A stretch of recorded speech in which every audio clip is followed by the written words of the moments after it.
할렐루야, 감사합니다. 이 좋은 날씨에 또 이렇게 축복된 목사 안수식 하나님 앞에 영광 올려드리고 또 축복하고 축하할 수 있는 은혜 시간 되어서 너무 감사합니다. 오늘 축하하러 오신 여러분들을 주의 이름으로 축복합니다.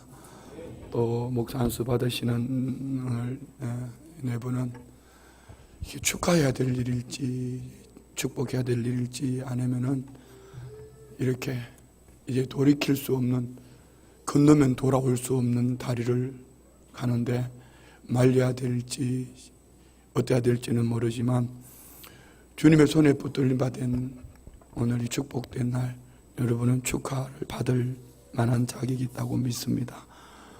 오늘 우리가 함께 나눌 말씀은 사명자의 길입니다. 사명자는 뭘까? 사명. 오늘 성경은 이렇게 말씀합니다. 하나님의 아들 예수 그리스도의 복음의 시작이라.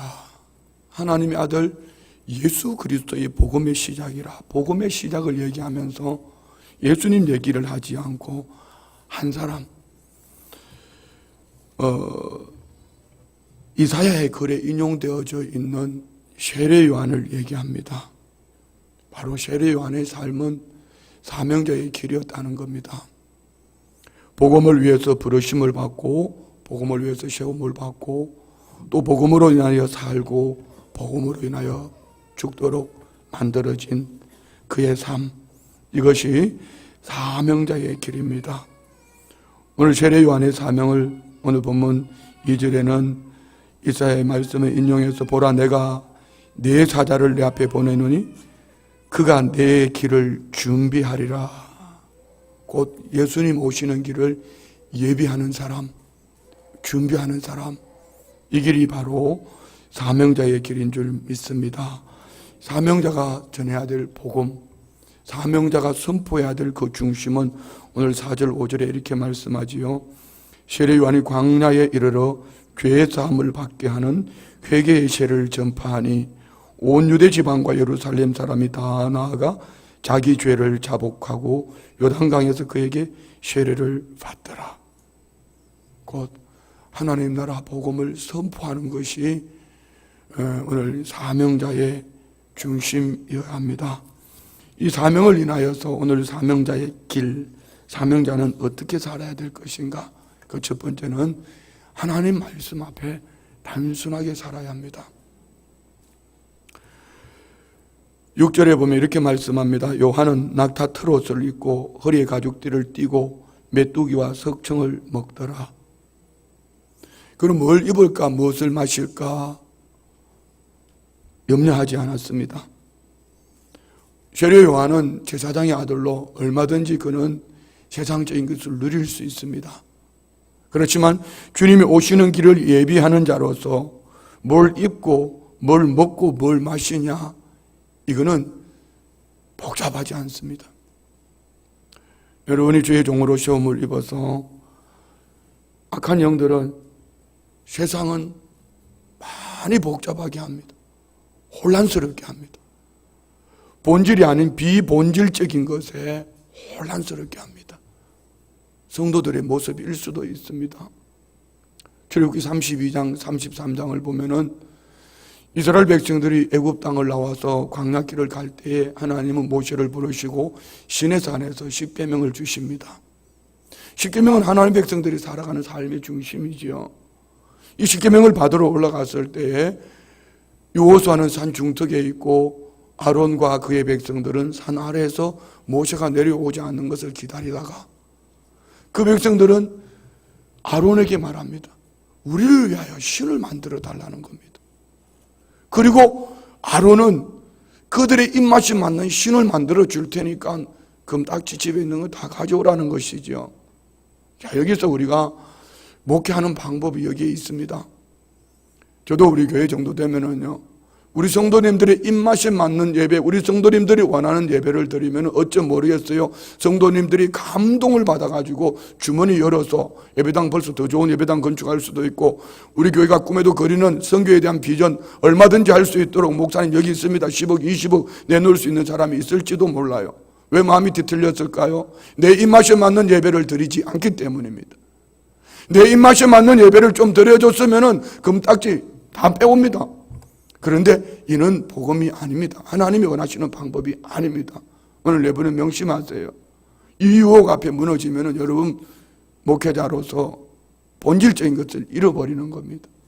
제가 목회하면서 제일 후회하는 것 중에 하나가 주일날 저녁 예배를 드리지 않고 오후 예배 드리는 겁니다. 그럼 솔직히 주일 오후 예배가 됩니까? 주일 오후 예배 설교하면서 잠 깨우기 바쁩니다. 한번 생각해 보세요. 이건 성도들 탓할 게 아니에요. 새벽부터 나와서 봉사하고 헌신하고 열정을 품고 하다가 점심 드시고 오후 시간에 나른한 시간에 예배가 되겠습니까? 저는 주일 저녁 예배를 드렸으면 정말 좋겠습니다. 그런데 성도님들이 양보를 안 할 것 같아요. 어느 시점에 가서는 주일 저녁 예배를 드렸으면 좋겠습니다. 이는 성도가 아닙니다.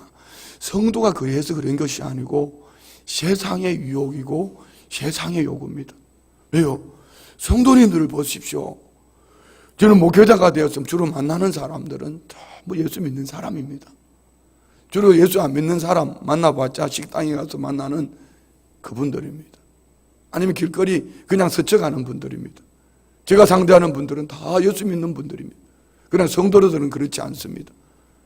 한 주간 세상에서 불신자들 속에서 이 악한 세태 속에서 주일날 전해주는 그 한마디 한마디를 생명의 양식 삼아서 일주일간 살아내려고 몸부림하는 것들, 세상을 접하고 있습니다. 얼마나 많은 유혹이 있고 얼마나 많은 시험이 있습니까? 오늘 아침에도 그런 생각을 해보았습니다. 제가 전하는 몇 마디 말 때문에 어떤 이는 목숨을 걸고 그의 삶에 목숨을 걸고 말씀에 순종합니다. 주일날은 당사가 훨씬 잘 될 수 있습니다. 그런데 처음부터 주일날 문 닫았으면 얼마나 좋았을까? 근데 주일날 문을 닫을 수가 없습니다. 주변이 허락하지 않습니다. 남편이 허락하지 않을 수도 있고 가족들이 허락하지 않을 수도 있습니다. 사업을 시작했으면 돈을 벌어야지. 맞습니다. 근데 하나님의 말씀은 주일을 거룩하게 지키라고 말씀하셨잖아요. 그러면은 거룩하게 지켜야 되는데 타협하는 거죠. 우리 교회는 일부 예배가 있으니까, 주일날 7시 예배가 있으니까, 아니면 9시 예배가 있으니까, 그리고 가서 오후에 문 열면 되지 않나, 이렇게 타협이 되어집니다. 그런데 하나님 말씀이 계속 부딪히죠. 주일을 거룩하게 지키라. 강단에서 담임 목사는 계속 선포하지요. 마음이 찔림을 얻습니다. 수년을 지나가면서 아무리 내가 세상 부귀영화가 좋아도 하나님 말씀을 제한해놓고 이것은 신앙이 아니야. 그렇게 결단을 하고 돌아섰습니다. 돌아서서 주일을 거룩하게 지키려고 온 종업원들과 함께 믿음으로 주님 앞에 나와 예배합니다. 그런데 목사가 유혹합니다. 예를 들어 식당을 하시는 자매님이 있다 합시다. 이번에 교회에 이런 일이 있어서 그런데 다른 데 가기도 그렇고 주일 한 번만 문 열어주면 안 될까? 한 번만 좀 준비해 주면 안 될까? 누가 유혹했어요? 목사가 유혹했습니다. 누가 유혹했어요? 마귀가 유혹한 겁니다. 목사 속에 사탄이 들어간 거죠. 뿐만 아닙니다. 교회 중직자라고 생각한다고 인간의 편에 서서 이렇게 말을 할 겁니다. 자매님, 그거는 그거고 사업을 시작했으면은 돈을 벌어야 되잖아. 그렇게 어렵다 그러면서 자꾸 그렇게 주일날, 원래 목사들은 다 그래. 누가 그렇게 말했다고요? 교회 중직자들이 그렇게 말했습니다. 중직자들 속에 누가 들어갔어요? 마귀 사탄이 들어갔어요. 이 말에 여러분이 타협하고 무너지면은 그 다음을 기대할 수가 없습니다. 열왕기상 18장을 보십시오. 열왕기상 18장에 보면은 하나님께서 엘리야에게 너 사르밧으로 가라. 사르밧으로 가면은 한 과부를 명하여 그 과부를 통하여서 내가 너를 공개하도록 준비해놨다. 사르밧으로 갑니다. 가서 보니까 웬 아주머니가 나뭇가지를 줍고 있습니다. 아주머니, 나 물 한 컵만 주세요. 물 한 그릇만 주세요. 그 가뭄에 물 떨어가는 이 과부의 등에 대고 물만 말고 내게 떡 한 조각만 또 주세요. 근데 이 여인이 돌아서서 하는 말이 뭡니까? 내게는 아들 하나 있는데 우리 집에 한 움큼의 가루와 한 방울의 기름밖에 없습니다. 이것 가지고 떡 만들어 먹고 나 죽으려고 합니다. 그 말 앞에 기가 막히는 얘기 아닙니까? 이 말 앞에 엘리야 목사님 뭐라고 말씀합니까? 나로 그 떡을 먼저 만들어 먹게 해라. 그리고 너와 내 아들이 만들어 먹어라. 그 다음에 중요한 것이 있습니다. 여호와의 말씀에 하나님의 말씀이 하나님이 그리하라 하셨다는 겁니다. 저는 목회자이지만 문관 출신이 아니고 학자 출신이 아니고 무관 출신입니다. 액션이 강한 사람입니다. 교회를 개척하고 어쩌면 액션으로 목회를 했는지 모릅니다. 그래서 새벽에 성도님들 안 일어나면은 담장 넘어 들어가서 둘러 깨워 나오고요. 뭐 누가 이사하면 이사집 날라다 주고 그 집에 무슨 일이 있으면 대신에 일해주고 이것이 목회인 줄 알았습니다. 그런데 열왕기상 18장에서 엘리야 목사님을 만나고 제 목회 스타일이 바뀌었습니다. 그러면서 보이지 않게 보이게 성도님들과 많이 부딪힙니다. 이유는 성도님들은 삶의 현장에서 먹고 살아야 됩니다.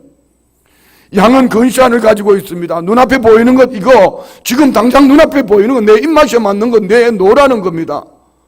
그니 성경은 말씀합니다. 하나님은 말씀합니다. 이거 넘어가야 돼. 이거 넘어가야 돼. 이 꼴짝 넘어가야 돼. 이 산 넘어가야 저 산 넘어가면 거기에 기다리고 있어. 거기 가야 돼. 그러는 동안에는요 목사도 성도가 힘들면은 목사도 목사같이 보이지 않습니다. 막 부딪힙니다. 그 말씀은 하나님의 말씀이고 우리의 삶은 그렇지 않다는 거지요. 여러분 어떻게 하시겠습니까? 네 분 좀 대답해 봐요. 여러분 어떻게 하시겠습니까? 성도는 먹고 살아야 되는데 이 한 움큼의 가루 한 방울의 기름 이거 가지고 이거 없으면은 죽어야 죽는데 이거 만들어 먹고 죽겠다는데 하나님의 말씀은 그거 너 만들어 먹게 달라 해라. 뭐 우리 나까지는 좋아요. 그렇다 않다 합시다. 그거 가지고 우리 주님 기뻐하시는 선교해야 돼. 그거 선교에 심으십시오라고 성령이 감동을 주셨을 때 우리 네 분 어떻게 하시겠어요? 대답 안 하셔도 괜찮아요. 좀 늦게 했으면 좋겠습니다. 어떻게 하실래요? 그 다음을 기대하려면은 하나님의 말씀에 순종하셔야 됩니다. 어디까지나 성도는 양입니다. 근시안을 가지고 있어요. 이유는 세상 속에 살고 있거든요. 거기 같이 희석되어 버리면은 얼마 가지 않아서 마귀에게 넘어갑니다. 우리 출애굽기 5장 3절에 보면은 하나님께서 모세와 그 아론에게 말씀하시죠. 모세와 아론이 바로에게 가서 이르되 이스라엘의 하나님 여호와께서 이렇게 말씀하시기를 내 백성을 내보내라. 그러면 그들이 광야에서 내 앞에 절기를 지킬 것이라. 하나님은 정확하게 모세에게 이스라엘 백성들이 애굽에서 나와야 될 이유를 광야에서 나와서 어디에 갔어요? 애굽 땅에서 나와서 광야에서 예배해라. 하나님이 장소를 정해 주셨고 예배 정확하게 말씀해 주셨습니다. 그런데 바로는 10가지 재앙 가운데 몇 번의 유혹을 몇 번의 타협을 해옵니다. 출애굽기 8장 25절에 보면 너희는 이 땅에서 예배해라. 그전에는 예배가 뭔 예배냐? 뭔 그런 소리 하냐? 그러다가 하나님이 재앙을 허락하시니까 좋아. 그런데 너희 광야까지 가지 말고 이 땅에서 예배해라. 그러다가 어떡합니까? 너무 멀리는 가지 마라. 아니 기도하는 자리가 있으면 되지 꼭 기도를 그렇게 해야 됩니까? 꼭 그렇게 부르짖고 기도해야 됩니까? 몇 시간 동안 그렇게 기도해야 됩니까? 그렇게 큰 소리로 기도해야 됩니까? 라고 세상적인 얘기를 하지요. 목사님 내가 찬양대 아닙니까? 찬양대 이렇게 얘기할 수도 있습니다. 그 욕에 넘어가지 않기를 원합니다. 다른 분들은 아멘 안 하더라도 너희들은 당신들은 아멘 해야 될 거 아니요? 그 유혹에 넘어가지 않기를 원합니다. 그 성도들의 유혹에 넘어가면은요, 그 다음을 기대할 수가 없어요. 그 다음에 바로는 이렇게 얘기합니다.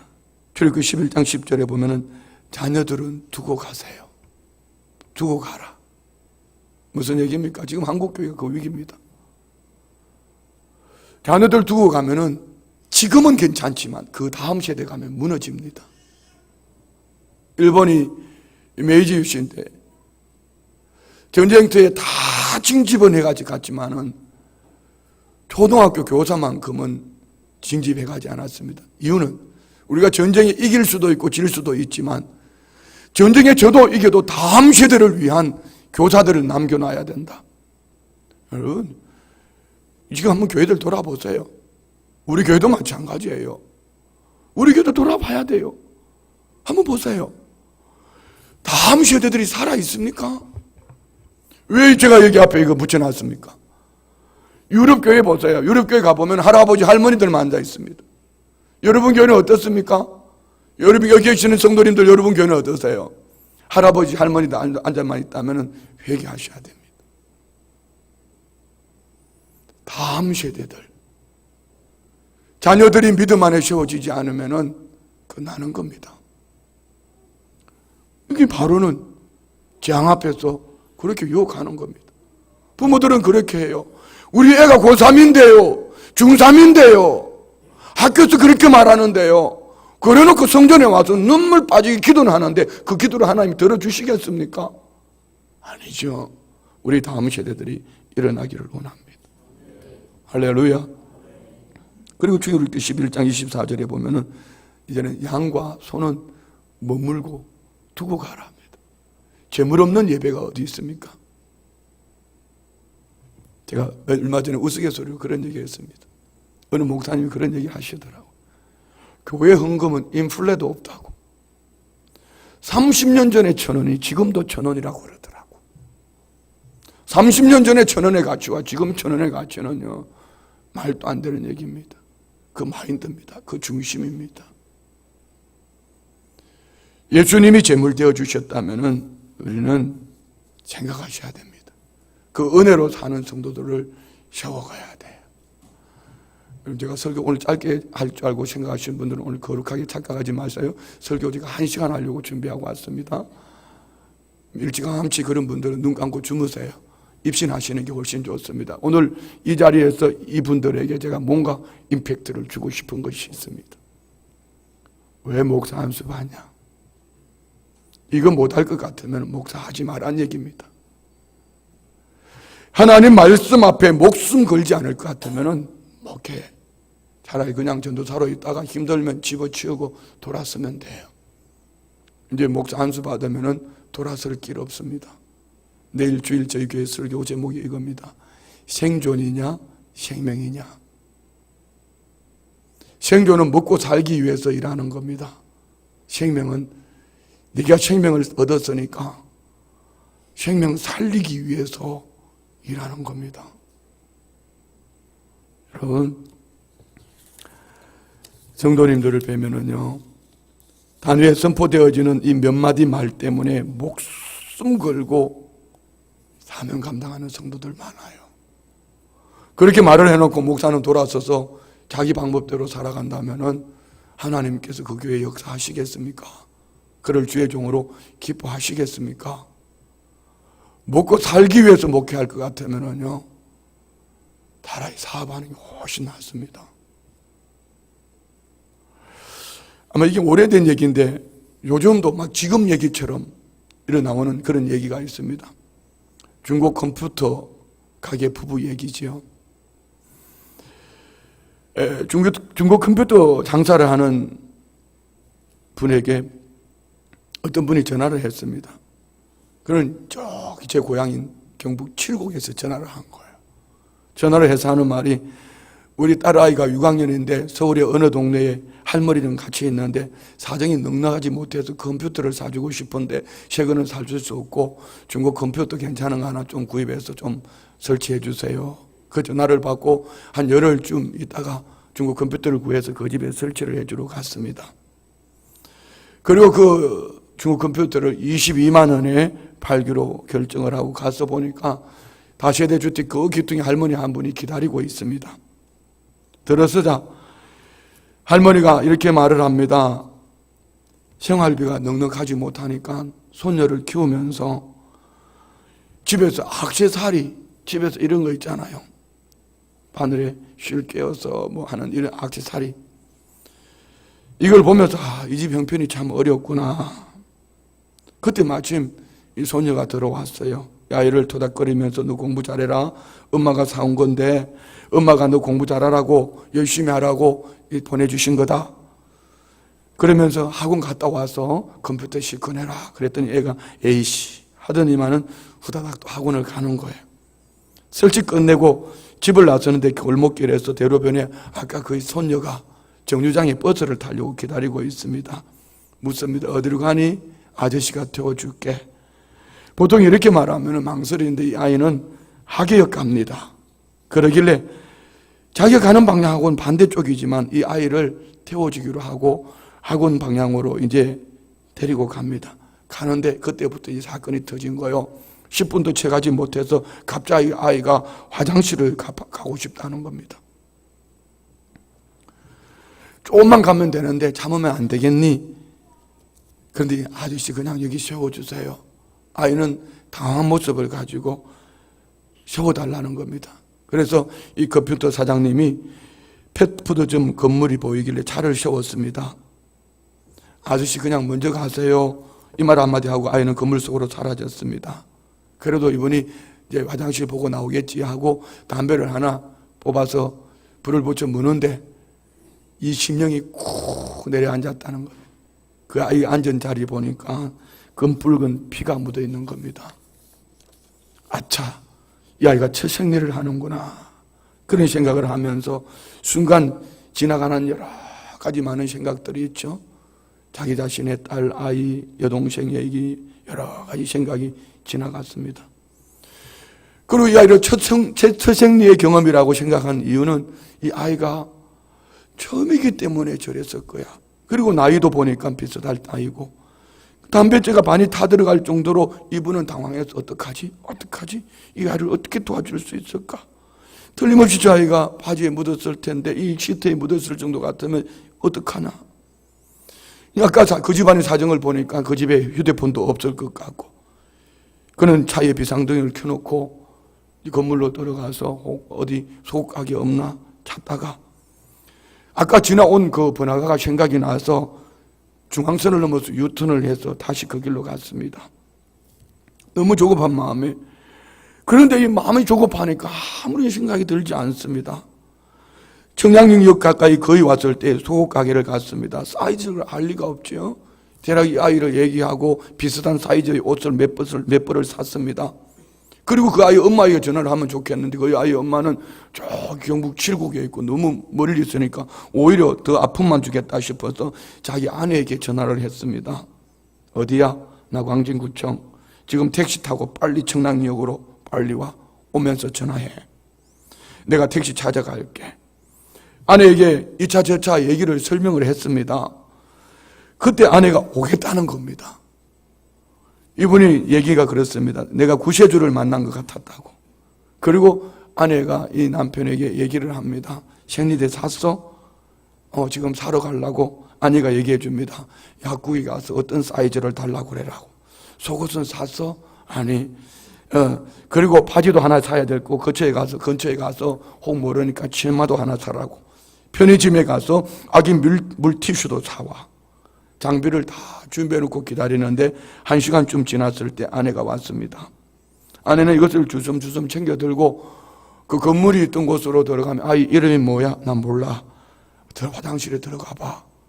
화장실에 들어가 보니까 3칸의 화장실이 있는데 한 칸에 문이 잠겼습니다. 아무리 두들겨도 대답이 없습니다. 그때 이 부인이 얘기합니다. 아까 컴퓨터 그 집 아저씨 부인이야. 내가 너 도와주러 왔어. 문 열어봐.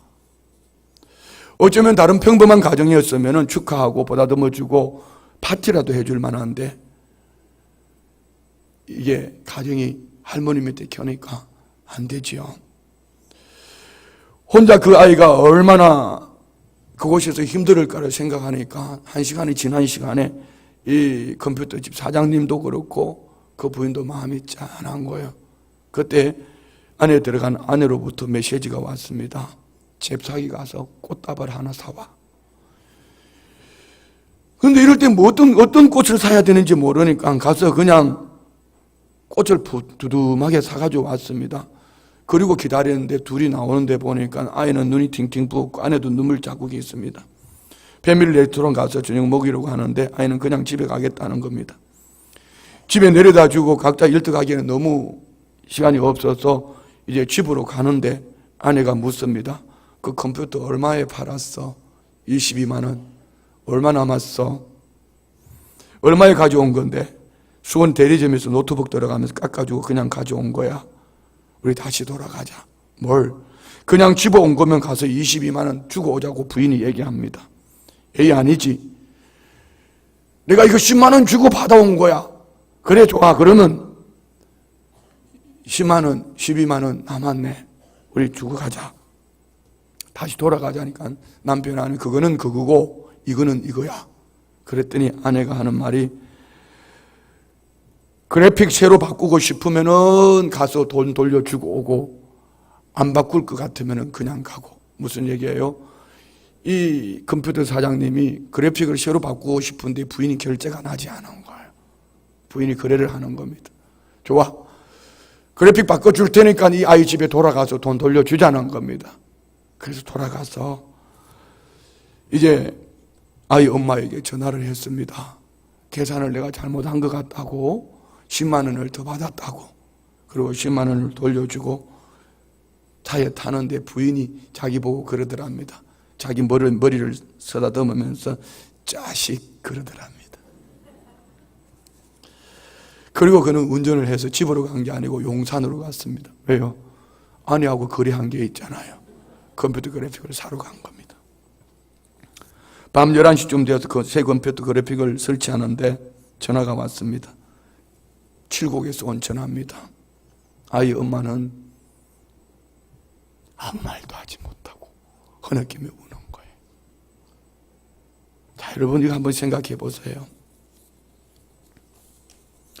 만약에 이 아이가 할머니 밑에서 성장을 하면서 그 아이가 그날 이 두 부부가 없었더라면은 이 아이는 엄청 인생을 비관했을지도 몰라요.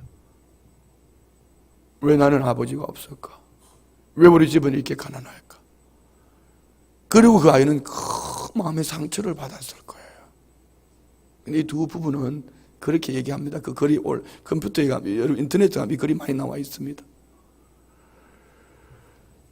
이 아이 하나를 생각하면서 조금 섬겼을 뿐인데 이 두 부부가 얻은 것이 너무 많다는 것이죠. 우리가 이걸 복음으로 신앙으로 한번 생각해 봐요. 이 두 부부는 사랑으로 베풀고 섬겼을 뿐입니다. 배려했고 그의 형편을 생각했을 뿐입니다. 그런데 이 두 부부를 통하여서 살렸습니다. 어쩌면 이 아이에게는 이 날로 말미암아 평생 상처를 가지고 상처받은 사람이 또 상처를 주는 거예요. 목회하다가 보면 교회 안에 상처투성이 사람이 있습니다. 그 주변에는 사람들이 상처를 받아요. 그런데 그분을 수사하면 왜 그가 상처를 받았을까요? 그가 왜 상처를 줬을까요? 그분이 상처를 받았기 때문입니다. 그런데 오늘 이 두 부부가 꽃다발을 전해주면서 축하해 줬더니 이 아이가 그냥 환한 미소를 띠면서 행복해서 집으로 간 거예요. 살려놓은 겁니다. 목회 이런 거 아닐까요? 요즘 보면 좀 안타까운 게 있어요. 축하는 있는데 예배가 없어요. 제가 오늘 앉아서 이렇게 시간이 다 됐는데 제가 오늘 목회를 잘못하고 있구나. 제가 이런 생각을 했습니다. 여기 지금 우리 성도님들 몇 분이나 오셨습니까? 적어도 4분 중에 3분이 우리 목회자들입니다. 우리 교회 목회자들입니다. 그러면은 이런 생각이죠. 축하. 예를 들어 이상전 전도사님, 송성민 전도사님, 우리 박찬희 전도사님 개인적으로 만나서 선물을 줄 수도 있고 봉투를 줄 수도 있습니다. 이건 축하입니다. 더 중요한 것이 있습니다. 어쩌면 오늘 4분 목사 안수 받는 여러분에게 있어서는 한평생의 가장 중요한 날입니다. 이날 하나님 앞에 예배하는 것이지 축하 축복은요 그 다음 것이에요. 하나님이 이분들을 주장해 주셔야 됩니다. 진정한 축하가 뭘까요? 함께 하나님 앞에 이 4분을 올려드리는 겁니다. 위하여 기도하고 하나님이 돌봐주시기를 하나님께 맡기는 겁니다. 이는 축하하는 자리가 아니고 사명을 다시 한번 부여받고 하나님의 성령의 기름 부으심을 받는 자리예요. 여러분 한번 들어보세요. 결혼 예배입니까? 결혼 예식입니까? 네 분 대답해봐요. 결혼 예배예요? 결혼 예식이에요? 그런데 왜 예식장에 가서, 왜 예식장에 가면 신랑 신부가 목사님 짧게 해주세요, 짧게.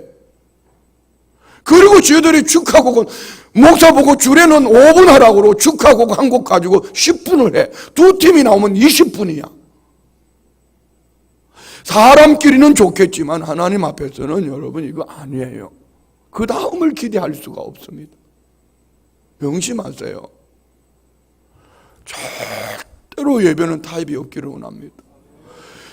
예배 타협하면은 잠깐은 그에게 편하게 할 수 있고 그에게 쉽게 해줄 수 있지만 예배 타협 이후에는 기대할 수 있는 것이 아무것도 없습니다. 솔직한 제 감정 하나 얘기할까요? 우리 교회 얘기 하나 할까요? 내가 목회를 여기서 그만둬야 되나 싶을 정도로 거부되어지는 부분이 있습니다. 그게 이겁니다. 하나님의 말씀은 예배를 본질적으로 바로 드리라고 하는데 자꾸 중직자들이 예배에 타협을 하고 옵니다. 그러면 나보다 더 훌륭한 목회자가 와서 우리 교회를 섬겨가는 것이 더 좋은 거 아닌가, 이런 생각을 해봅니다. 제 아내가 며칠 전에 제게 얘기했습니다. 당신 너무 강하게 하면 쫓겨갈 수도 있어. 비슷한 얘기입니다. 꼭 그 얘기는 아니지만 비슷한 얘기를 했습니다. 속으로 생각했습니다. 쫓겨가는 게 중요하냐?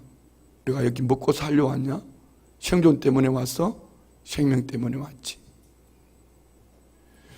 하나님의 말씀을 본질을 쫓아가려고 하면은요, 자꾸 부딪힙니다. 이는 영적인 겁니다. 영적인 본질을 가지고 가지 않으면은 여러분은 편한 사람, 좋은 관계 속에 주변에 많은 사람들이 있을 수 있습니다. 금거리도 빼올 수 있습니다. 귀걸이도, 금목걸이도, 금팔찌도 빼올 수 있습니다. 그러나 뭘 만들고 있죠? 금송아지 우상을 만드는 겁니다. 하나님은 다 엎어버렸습니다. 모세가 내려와서 뭐합니까? 시내산에서 내려와서 그 갈아서 그들 다 먹입니다. 그리고 하나님은 어떡하지요? 모세는 레위인, 하나님 편에 선자 나와라. 레위인들을 통하여 3,000명을, 형제들을, 부모를, 가족을 죽입니다. 죄의 대가입니다. 성도님들이 그런 죄의 대가를 치르지 않도록 그 일선에서 목숨 걸고 지켜야 될 것이 주의 종입니다. 그렇지 않으면은 지금 잠깐 좋은 것 때문에 타협하다가 어느 날 시점에 가서 여러분 그 죄의 대가, 내 사랑하는 교우들이, 내 사랑하는 성도들이 여러분 그 금송아지를 갈아서 먹어야 될 거 생각해 보세요. 그리고 레위인들로 하여금 내 성도들이 3,000명이 죽어야 됩니다. 어떡하실래요? 이건 무서운 얘기예요. 예배 드리실래요? 축하하고 축복하실래요? 네 분. 다른 분들은 대답 안 해도 괜찮아요. 여러분들이 주인공이 아니니까. 네 분들 어떡하실래요? 예배 드릴래요? 축하하고 축복할래요? 확실하죠? 이거 제 앞에 얘기한 게 아니고 하나님 앞에 말씀한 거예요. 우리는 하나님 말씀 앞에 단순하셔야 됩니다. 하나님 말씀 앞에 단순하지 않으면요 복잡해지기 시작합니다. 이해타산 복잡해집니다. 하나님 말씀 앞에 그냥 목숨 걸어야 됩니다. 나가라면 가면 돼요. 쫓아내면은 또 보따리 사가 복음 전하러 가면 됩니다. 하나님은 엘리야를 그렇게 이끌어 가신 거죠. 아합 왕에 가서 복음 전한 것 때문에 뭔가 돌아올 것을 기다렸다면은 엘리야는 시냇가로 그리 시냇가로 가서 까마귀를 통해 부정한 음식을 통해서 아침 저녁으로 떡과 고기를 먹고 살아야 될 게 아닙니다. 그리고 그것도 물도 말라버리고 이제는 또 어떡합니까? 사르밧으로 갑니다. 순종하는 사르밧 성도 얼마나 귀해요. 그 아들이 죽어버렸습니다. 그 아들 끌어안고 다락방에 올라가 기도하니 하나님이 살려주셨습니다. 하나님의 마음이 뭐죠? 이 아이 하나에게 초점이 있지 않았습니다. 그 백성들의 마음을 돌이키는 거죠. 그래서 가실래요? 오늘 우리는 싹군이 되어서 안 됩니다. 아멘 좀 하소.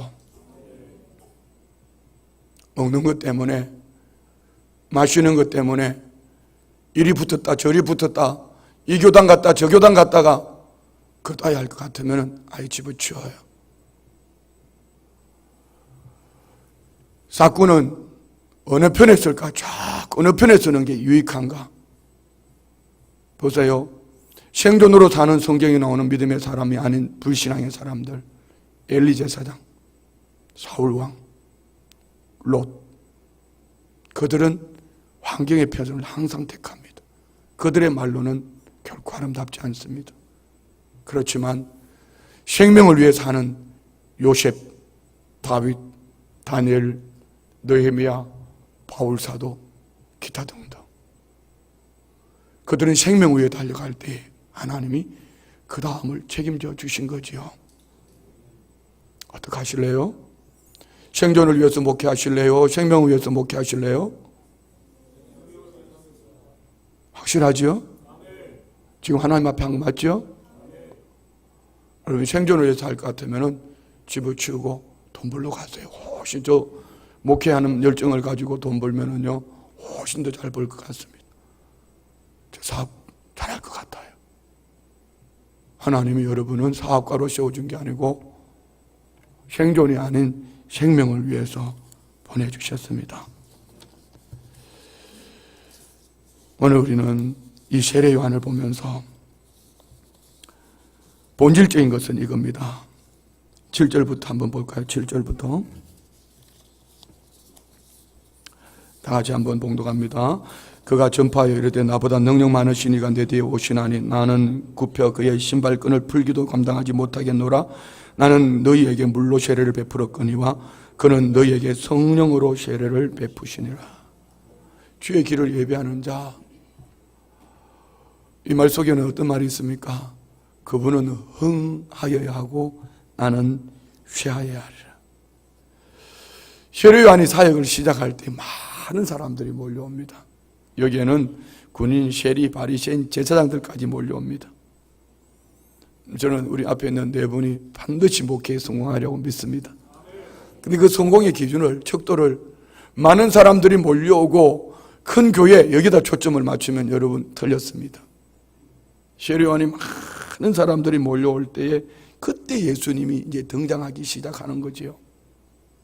그럴 때 옆에서 꼭 자극하는 사람이 있어요. 요한복음 3장 26절에 보면은 제가 요한에게 와서 랍비어 선생님과 함께 요단강 저편에 있던 자, 곧 선생님이 증거하시던 자가 세례를 주매 사람들이 다 그에게로 갑니다. 세례 요한이 순간적으로 이 말을 들을 때 얼마나 갈등이 일어났을까 나는 목회하면서 한번 생각을 해보는 거죠. 우리 부교육자들이 제가 가끔 보고를 하면서 목사님 그분이 이리에서 저기로 갔고 이분이 저리에서 저리 갑니다. 아파요. 그런데 목회할 때로 네 분 꼭 중심에 이거 담아요. 오는 거는 하나님 보내주신 거고 가는 거는 하나님이 내가 맡을 만한 그릇이 못 되니까 보내신다고 명심하세요. 떠나가는 사람 붙잡다가 상처 입습니다.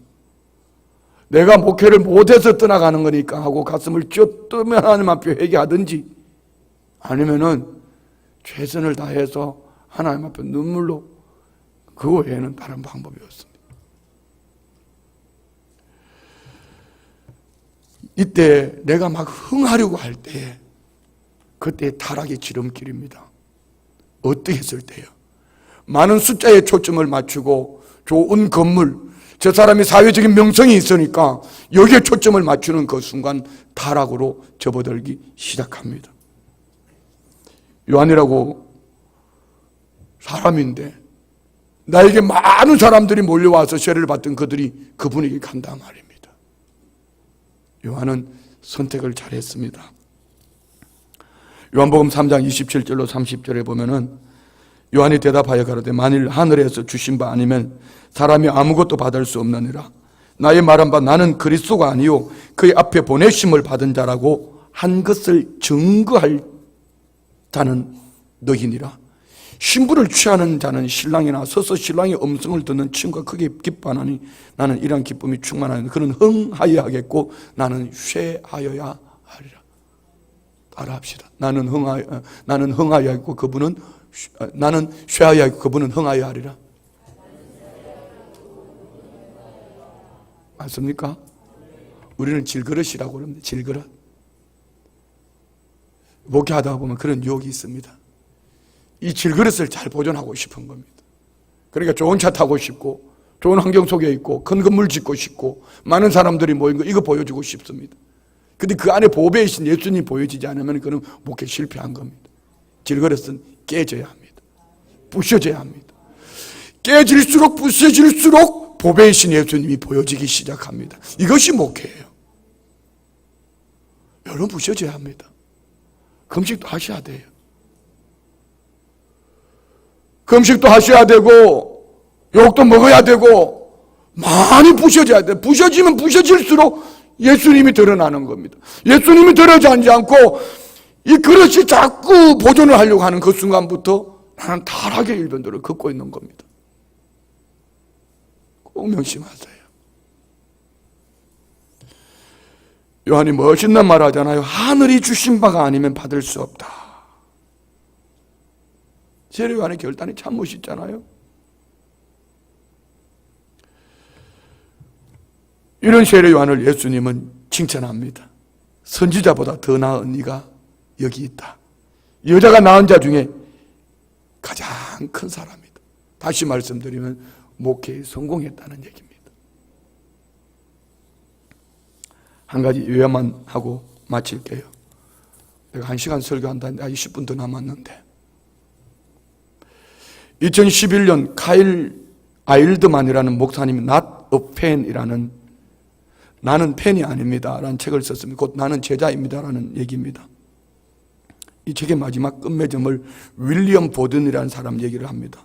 윌리엄 보든은 1800년도 말에 요즘으로 따지면 수십억 달러의 낙농회사 상속자로 세상에 태어났습니다. 고등학교를 졸업하자 부모님이 여행을 갔으면 좋겠다 해서 그래서 보든은 세계 여행을 떠납니다. 세계 구석구석을 여행하면서 복음이 닿지 않은 곳 참 많다 이런 사실을 깨달았습니다. 그래서 그는 복음을 전하는 자로 살겠다 깨달았습니다. 그리고 부모님께 편지를 보내고 성경책 끝에 이런 문장을 썼습니다. 남김없이. 한번 따라해봐요. 남김없이.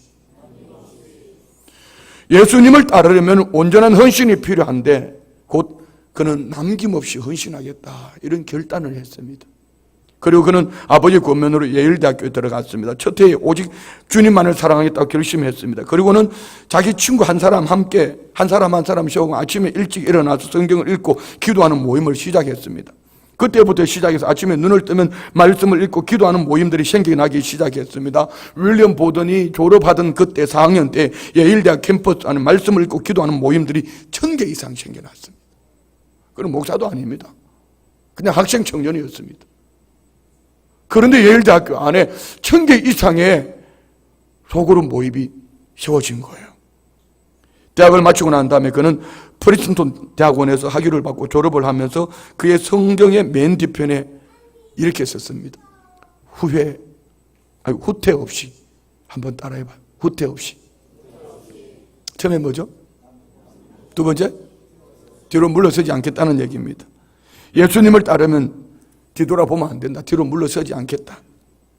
그리고 그는 중국 간서성에 가서 복음을 전하겠다는 결심을 하고 간서성에 들어가기 전에 먼저 이슬람 지역에 가서 복음을 전해야겠다고 이집트로 갔습니다. 그런데 그가 이집트에 가서 그만 척수막염에 걸려서 고생하다가 한 달 만에 그만 25살 나이로 세상을 떠나고 말았습니다. 윌리엄 보든을 보면서 많은 사람들은 이렇게 말할 겁니다. 참 어리석은 인생이라고. 얼마나 아버지의 그 부유한 아버지가 물려주신 그 많은 재산을 가지고 얼마나 여유있게 살 수 있는데 왜 그렇게 고생하며 젊은 나이 일찍 죽었냐고 이렇게 말할 수도 있습니다. 어쩌면은 이렇게 말할 수도 있습니다. 저렇게 열심히 살아도 헛거라고 이렇게 말할 수도 있을 겁니다. 우리 성도들 가운데는요, 주일 문 닫는 것 때문에 막 생업이 위태위태한 분도 있습니다. 제가 봐도 불편해요. 미안해요. 망해도 괜찮습니다. 그런데 주님이 너 망하면서까지도 말씀 앞에 그렇게 살았으니 상 줄게. 하나님 나라 칭찬 상급이 있기를 원합니다. 제가 너무 모진 얘기 하나요?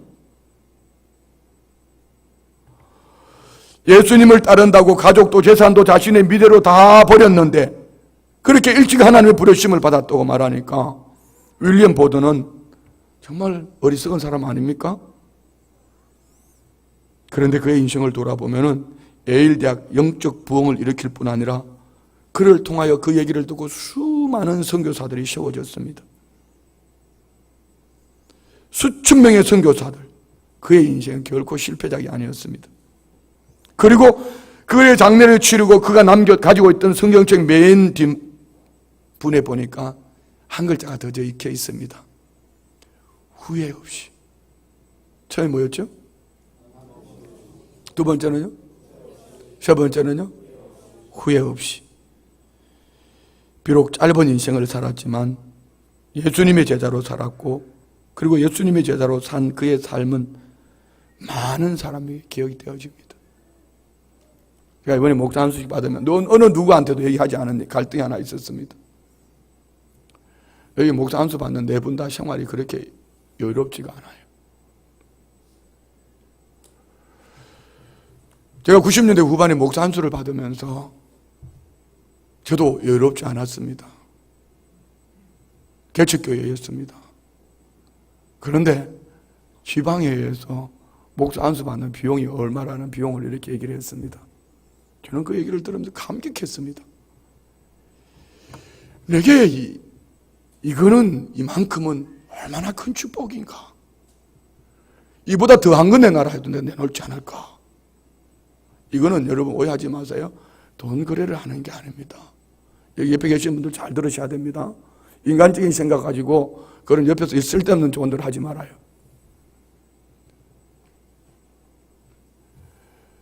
저는 목사 한 수를 받으면서 참 감격하며 제일 첫 번째 제게 복음을 전해주신 그분 생각했습니다. 제가 세례 받을 때 그분을 생각했습니다. 제가 신학교 가서 졸업하고 또 전도사로 세워질 때를 생각하고요. 그분들이 나는 어떻게 보답할고 돌아보니까 이거는 보답할 수 있는 어떤 것으로도 할 수가 없었습니다. 오늘 아침에 우리 교회 함께 사역하다가 얼마 전에 개척한 이상철 전도사님이 찾아왔습니다. 우리 이상철 전도사님 만나서 표정을 보면 이렇게 진솔한 모습으로 만난 건 제가 지금까지 만난 중에 제일 진솔한 모습이었어요. 저는 아침에 뭘 정리하고 바빴는데 표정이 아주 천사 같은 얼굴을 가져와서 눈망울에 이슬 같은 것이 맺혀 있어 이렇게 말합니다. 제가 목사님 오래 기다려 주셔서 감사합니다.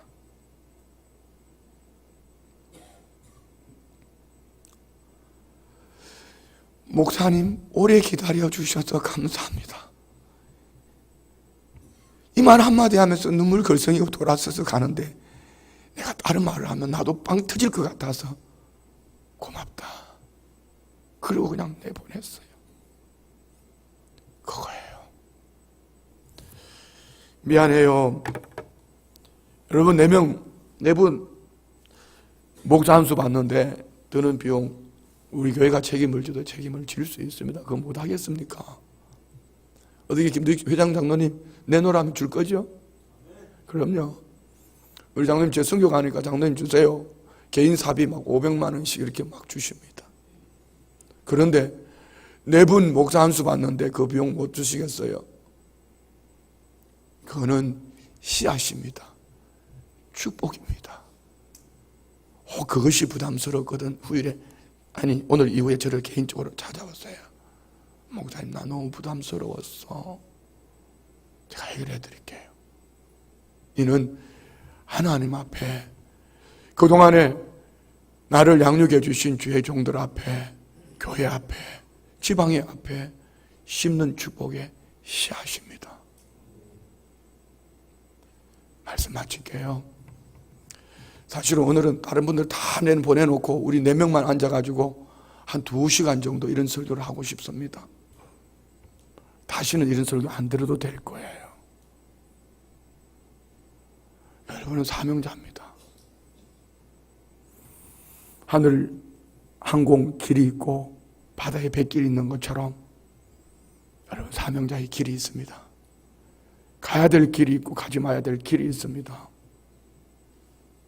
어떻게 하실래요? 생존을 위해서 하시겠습니까? 생명을 위해서 하시겠습니까? 하나님 말씀 앞에 단순합시다.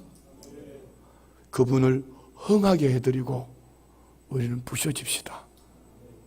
주님이 그 다음을 책임져 주실 거예요. 연회가 오늘 네 분뿐 아니라 옆에 계시는 사모님, 또 사부님, 가족들, 위하여 축복하는 여기 부모님들, 우리 교우들, 이 네 분에게만 주어진 일이 아닙니다. 우리 모두의 것입니다. 이분들 유혹하지 마세요. 미혹하지 마세요. 다른 길로 흔들지 말란 말입니다. 아멘 좀 하소. 다른 길로 흔들지 말아요.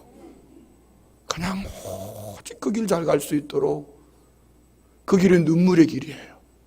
그 길 갈 때 마음껏 박수해주고 주님이 책임져 주실 것을 바라보세요. 주님 살아계십니다. 주님 충분합니다.